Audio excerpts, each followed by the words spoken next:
Qui était Idi Amin Dada? Disclaimers à dire ou afficher au début. Cette vidéo est réalisée à des fins éducatives et informatives.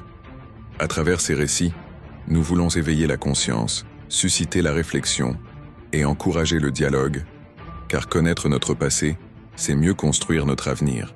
Idi Amin est né vers 1925 dans le nord-ouest de l'Ouganda, probablement à Koboko. Il appartient à l'ethnie Kakwa, une minorité du nord du pays. Un garçon à la carrure impressionnante très jeune. Il est déjà grand, fort, rapide. Il participe aux tâches agricoles, chasse avec les anciens et développe une présence intimidante.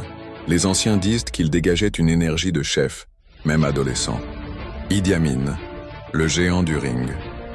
Bien avant les discours et les chars, Idi Amin Dada était un boxeur redoutable, un athlète de haut niveau, champion des poids lourds d'Ouganda.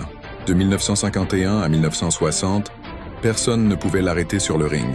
Pendant 9 années consécutives, il écrase ses adversaires un par un dans les stades de Kampala et de Jinja.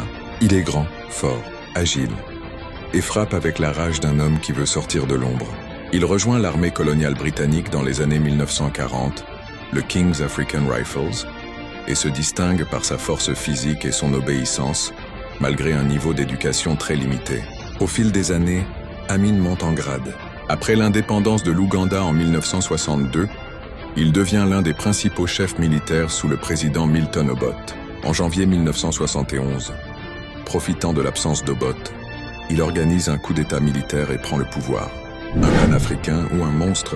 L'expulsion de 50 000 Indiens. Repartons un peu en arrière pour mieux comprendre certains événements.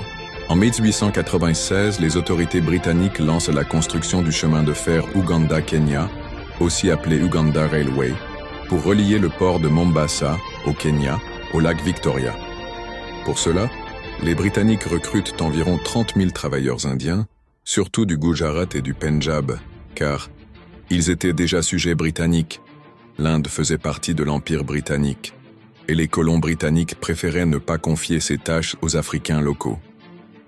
Après l'achèvement du chemin de fer en 1901, plusieurs milliers d'Indiens décidèrent de rester en Afrique de l'Est, Kenya, Ouganda, Tanzanie.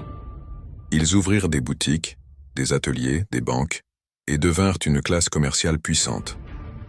Ils formaient une sorte de classe moyenne entre les colons blancs et les Africains locaux, et contrôlaient environ 80% de l'économie privée du pays. Alors ils étaient perçus par certains Ougandais comme une élite étrangère, privilégiée, distante, voire méprisante à l'égard des populations africaines locales. Avant de continuer, sachez que ce contenu est